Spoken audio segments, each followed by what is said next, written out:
A native land, the tribe and tongue may differ, in brotherhood we stand.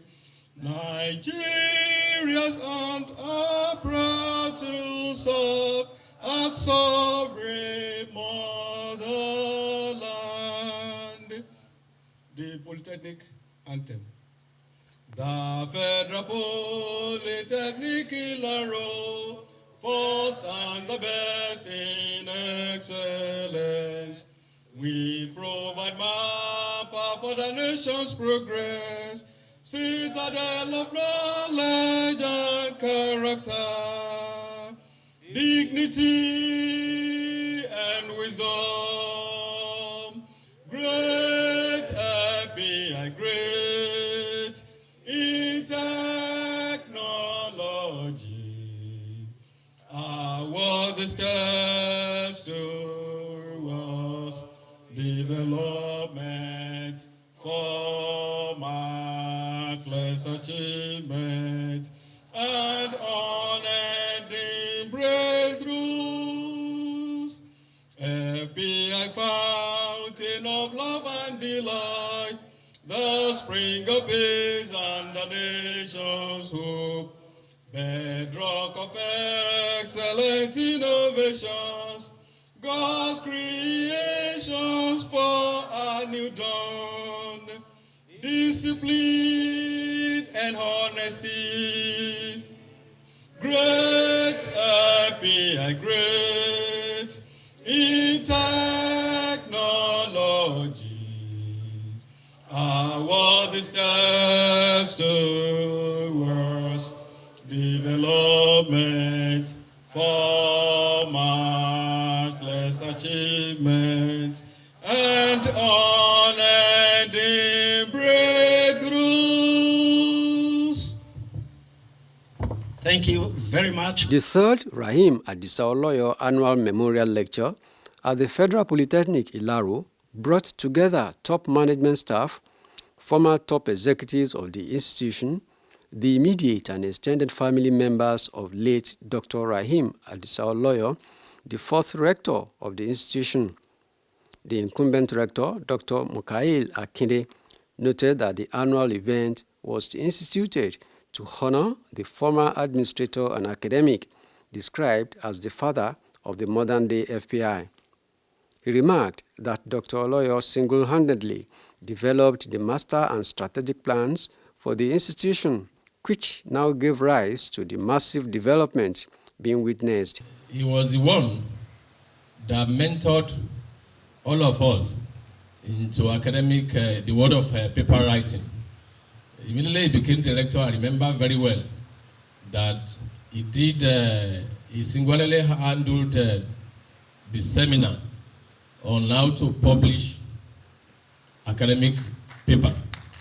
During Ramadan, when he was fasting, he handled that particular affair for a week. Even when he left the office as rector, because he, like I said, he changed the narrative of the Polytechnic by bequeathing to us what we use as a master plan today and the strategic plan. At the time he did, I think at the time he packaged those documents, if we had given it to consultants, that time the consultants would not have taken less than maybe 20 or 30 million naira at that time. But he singularly handled it with the support of the former acting rector, Tamplala Babalola. They did it and they took it to us what we have today as master plan and the strategic plan. That was handed over to the fifth rector of the Polytechnic, architect Olusegun Larewaju Aluko PhD. And for all that we are seeing today, that is the foundation. Speaking in the same vein, chairman of the event, Engineer Olufemi Oshore, who was the deputy rector at the period of Dr. Oloyo, acknowledged and commended the honoree for the landmark achievement in the institution during his tenure.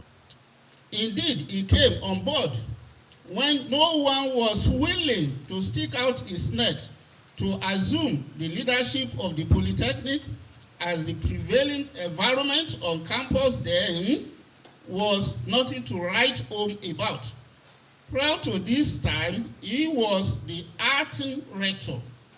I recall that at the climax of the crisis on campus, that period, late Oloyo and an elderly principal officer of this institution used their houses as collateral as a strategy to ensure funding with a view to addressing the financial challenges on ground, not minding the risks of losing such property in the case of a default. Late Dr. Oloyo and myself, as the deputy, were at the helm of affairs when the situation was unfavorable for academic activities, when the esprit de corps amongst staff had totally disappeared from the institution, giving room to mistrust, breakdown of law and other, resulting in complete disregard to constituted authorities, staff indifferent attitude to work, while the morale of the workforce was at its lowest ebb. Dr. Oloyo, myself, and other principal officers then were either reporting to the private palace of the Olu of Iraro then, Kabiyesi Oba Adekanmi Tela 3, in front of the Cathedral Church here in Ilaro, or the police station, or the local government area office, on a weekly basis, trying to resolve the various crises on ground. A lecture entitled Global Warming and the Imperative of the Green Culture, delivered by Director Federal Polytechnic Ekowe, Bayelsa State, pointed out the unfriendly attitudes of both government and people of Nigeria and the developing world to the environment as the cause of the imminent catastrophe. Born in Ijayi, Abeokuta South Local Government Area of Ogun State, Dr. Agbabiaka began his educational journey at the historic First Baptist Day School, Ijayi, where he earned his first school living certificate.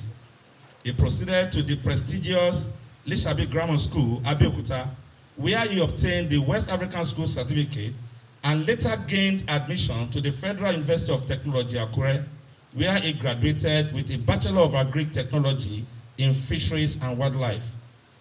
He obtained his MSc in Animal Nutrition from the Federal University of Technology, Owerri, and earned his PhD in Animal Nutrition with specialization in aquaculture, and with distinction from Imo State University in 2012, achieving an outstanding CGPA of 4.775 under the mentorship of the eminent Emeritus Professor F.N. Madubuke.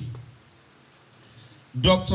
Agbabiaka's standing enhanced his expertise through advanced training at internationally acclaimed institutions, including the Center for Development Innovation at Wageningen University, Netherlands, the World Fish Center in Egypt, the Institute of Water Resources, Akosombo in Ghana, and the Egyptian Aquaculture Center in Kafri Sheikh, Egypt. His professional career began with training roles at the Nigeria Institute for Freshwater Fisheries Research, Buza, in Niger State, and the Nigeria Institute for Oceanography and Marine Research in Lagos. Over the years, he has served as a consultant to numerous public and private organizations, including the CD Valex Agro Services Limited, the Ondo State Oil Producing Area Development Commission, the Federal Polytechnic Ado-Ekiti Entrepreneurship Development Center, the Chevron-sponsored Partnership Initiative in the Niger Delta, PIND, and the Federal Ministry of Agriculture and Rural Development, where he led the National Fisheries and Aquaculture team between 2021 and 2023. He also headed the fisheries component of the Imo State Government Roadmap for Agricultural Development in 2021. Distinguished ladies and gentlemen, Dr. Agbabiaka's academic contributions span over 80 scholarly publications in reputable international journals. His editorial service extends to journal boards in Sweden, Australia, India, and Bangladesh. In his teaching career, he served at the Michael Okpara College of Agriculture, Imagwo, now Imo Polytechnic, and later at the Federal Polytechnic Nikede, where he rose to the rank of chief lecturer. He has twice served as head of the fisheries department and twice as the dean of the school, and has been a visiting lecturer at the postgraduate school of Chukwuemeka Ojukwu University, supervising both MSc and PhD research in fisheries. In the professional sphere, Dr. Agbabiaka is a fellow and immediate past national president of the Fisheries Society of Nigeria and currently serves as the regional coordinator for fisheries and aquaculture, ECOWAS and Mauritania. His expertise has been sought globally by international organizations such as Food and Agriculture Organization, Rome, International Institute of Tropical Agriculture, IITA, Ibadan, ECOWAS AU Inter-African Bureau for Animal Resources, Kenya, the Bill and Melinda Gates Foundation, WorldFish, Malaysia, and AfriFish Net, Nairobi. Let's put our hands together for our distinguished guest lecturer. His work has taken him across Africa, Asia, and Europe, with engagements in Kenya, Senegal, Cote d'Ivoire, Togo, Tanzania, Guinea-Conakry, Singapore, Morocco, Egypt, Turkey, and Italy. Currently, Dr. Agbabiaka serves as the third substantive rector of the Federal Polytechnic, Ekowe, in Bayelsa State, where he continues to champion academic innovation, institutional reform, and inclusive leadership. He is a respected patron of the Premier Owerri Club. Above all, he is a devoted family man, happily married to his beloved wife and blessed with accomplished children, all of whom are thriving graduates. You say Alhamdulillah. Distinguished ladies and gentlemen, please join me in giving a warm and resounding welcome to our guest lecturer for the third Raheem Oloyo Memorial Lecture, Dr. Lukman Adegoke Agbabiaka.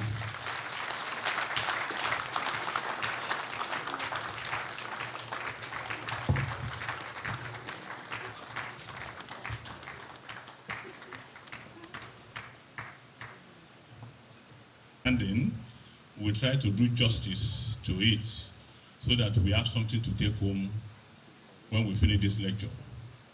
Thank you very much. I am highly honored to be invited to an institution of this stature. I'm talking of the Federal Polytechnic Ilaro. I used to call my friend acting vice chancellor because the gazette is out that this is going to be a University of Science and Technology, soonest, inshallah.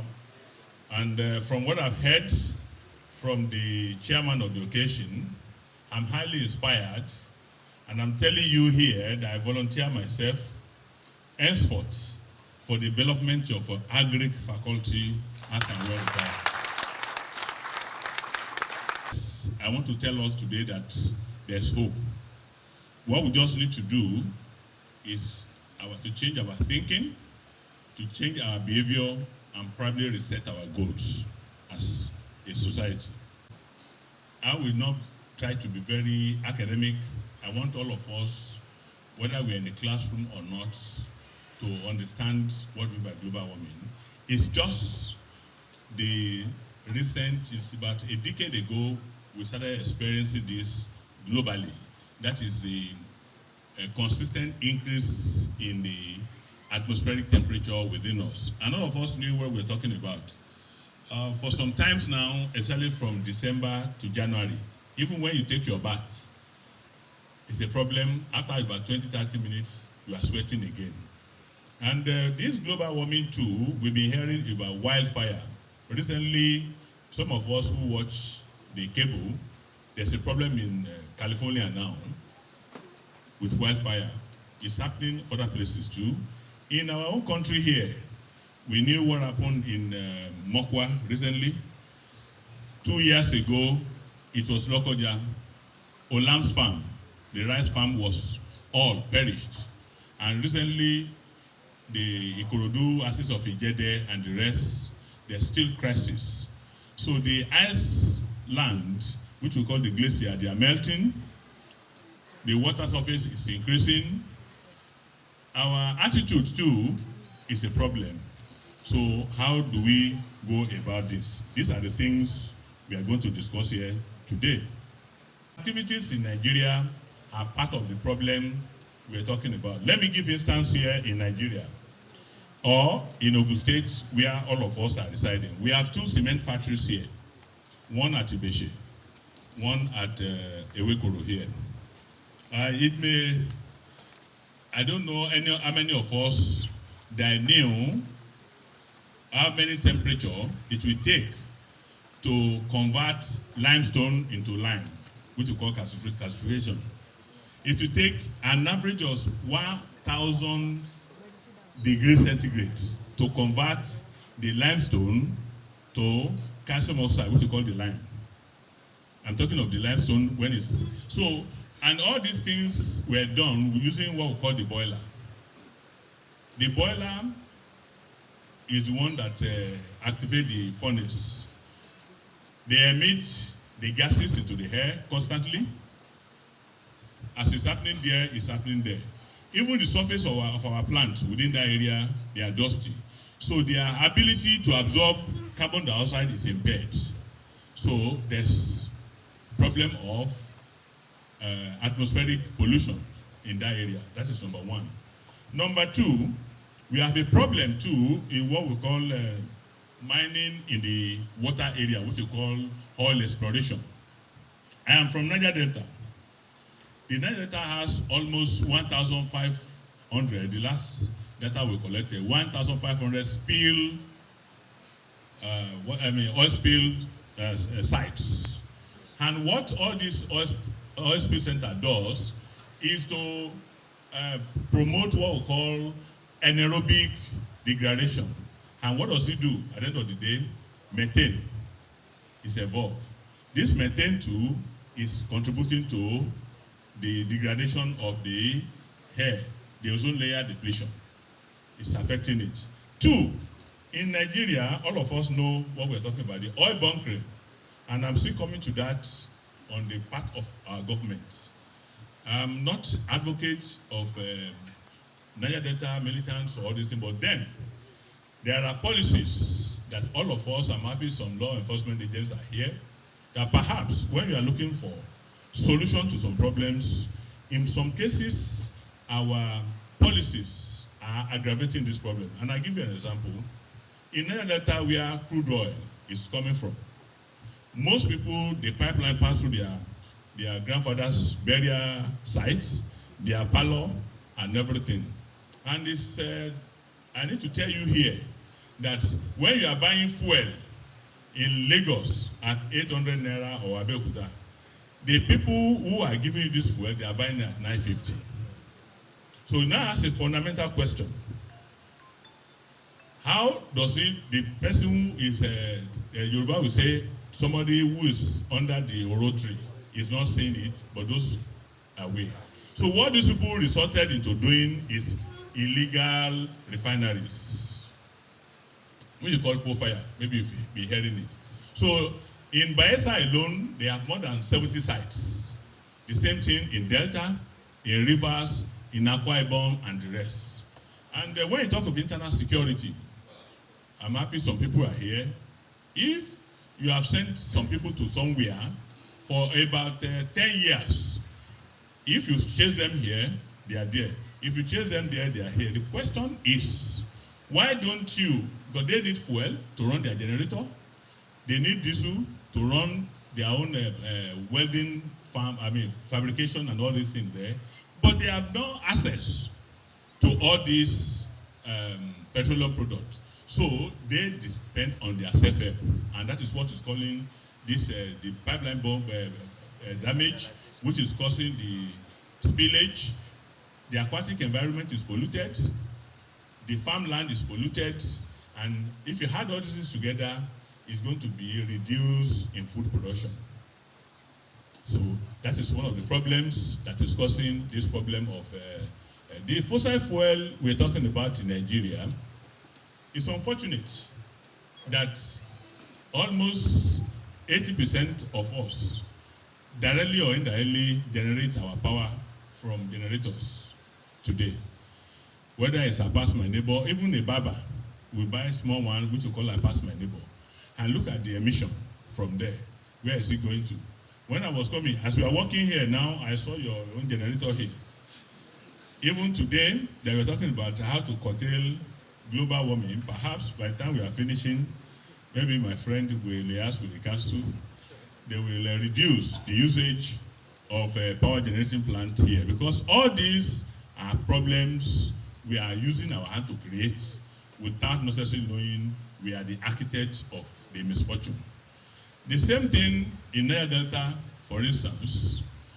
The Nile Delta, the mangrove there, because I am currently the regional coordinator for ECOWAS in fisheries. So by that, I was scheduled to go around the 16 countries. If you go to Gambia, the mangroves, the breathing roots of the water trees within that area, that is where they breed their own oyster, their own crab, but in our own is firewood.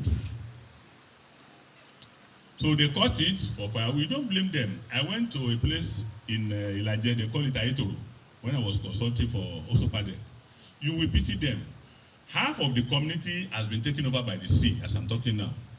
Half of the community. You will see they are building inside the ocean now, and nobody is doing anything.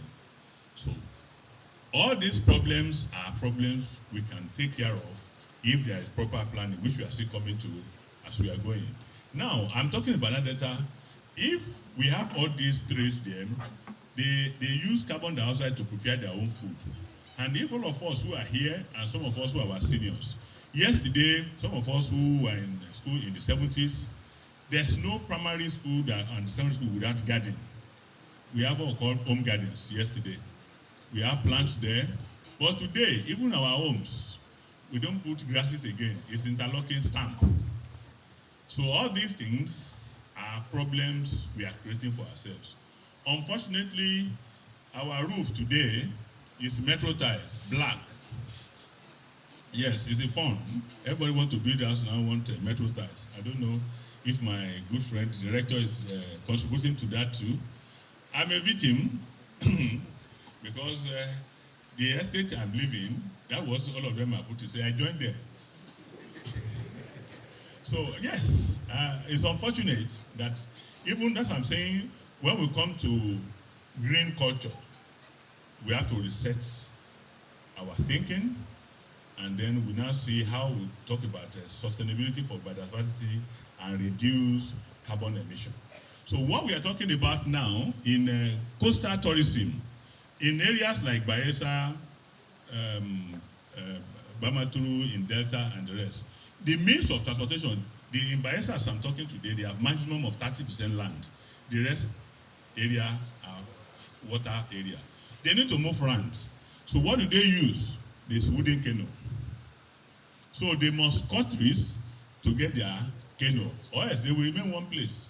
So the fiberglass canoe are beyond the reach of every person, including me that is giving this lecture. I can't afford it. So what do? We'll get there when I'm coming to amelioration process. So most of these things are our problems. Unfortunately too, in Nigeria, some of you who have traveled far, in developed countries, they use more of water freight. They transfer things. Even the vehicles they are bringing to me and you, it's on water. But our own, From Lagos, a trailer will load PMS and take it to Maiduguri. And from there, in most cases, the rings are bad. It's even bad for the people from Jebu Waterside area, where they have for afforestation. These Agbegedu trucks, I've never seen anyone with good ring since I was born. They must be smoky, and nobody disturb them. And these are problems. Don't forget, they have done a damage to the green cover. Now, they are polluting us with carbon monoxide, which is not friendly with the ozone layer. That is another problem. Please. Now, urbanization. In aquatic environment, I said something about static aquaculture system. What do we mean by that? Because of the modern and improved feed production we're talking about, there's what we call cage culture. I don't know if some of us know about cage culture. That cage culture too is accidents waiting to happen. How do I mean? When you are putting organic, you are the input of organic deposit in an environment, in the water environment. They call it eutrophication, if you've heard of that before.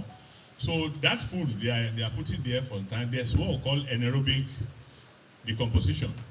It will evolve, carbon dioxide will come out from there. Even if you look, some of us, if you want to test, our dustbin, if it's metal, if you pour some of this our waste there, touch the body, you see that it's warm. I don't know if you have noticed that before. It's degradation that is taking place. So, and these things too will evolve carbon dioxide. The static, the food waste and the feces of the fish will give birth to nitrous oxide.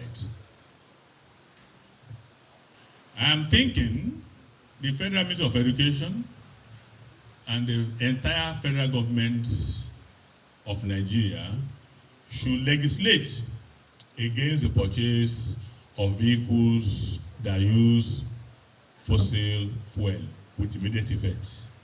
In every country, yes, in every country of the world, what they use is what calls the CNG or ordinary battery electric cars. My question goes thus.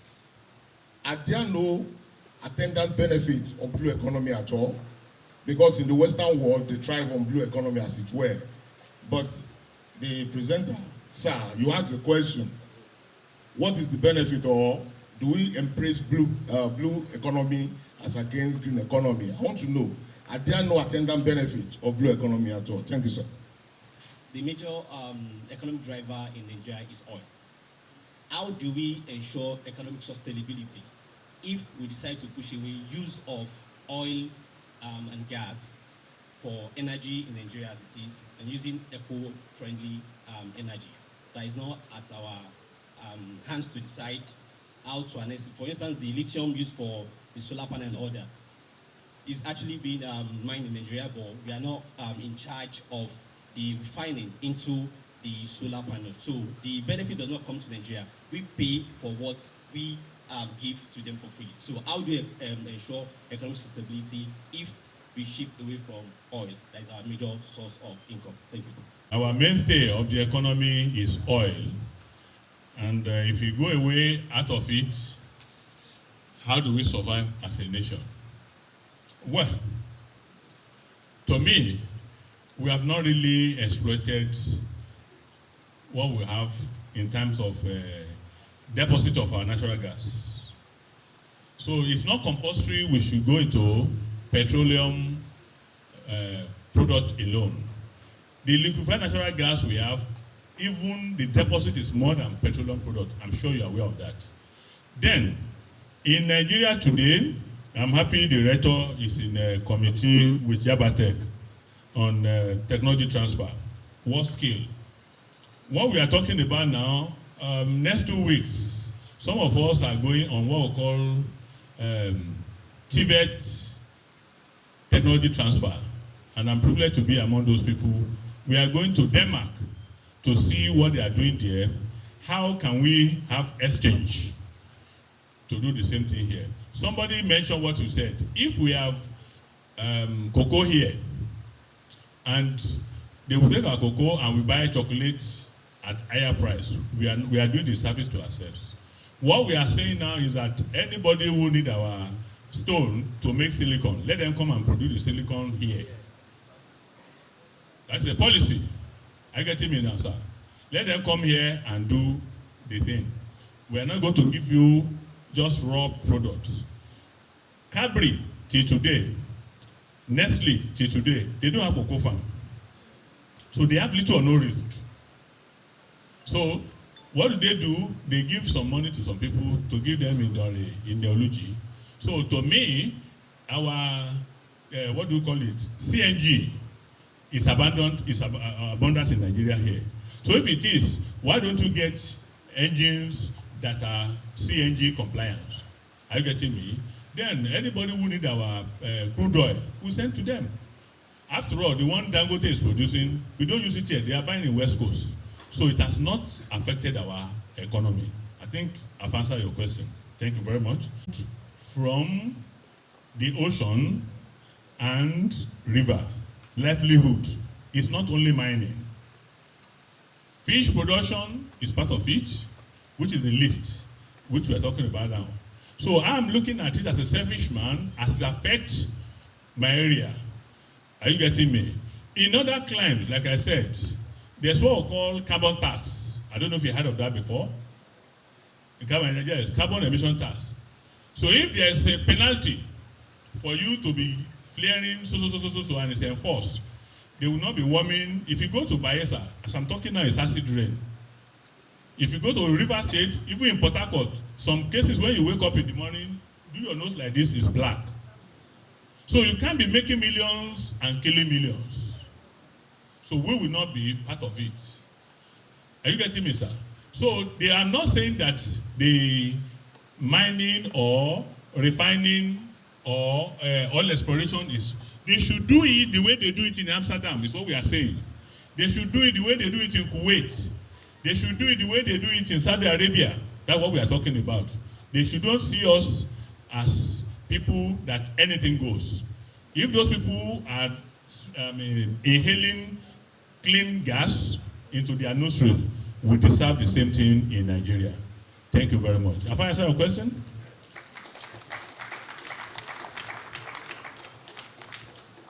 To overcome these challenges and restore the environment into a comfort zone, governments at all levels must deliberately legislate against unhealthy practices, including adopting renewable energy instead of fossil fuel to drive the economy and the people's domestic affairs, among others.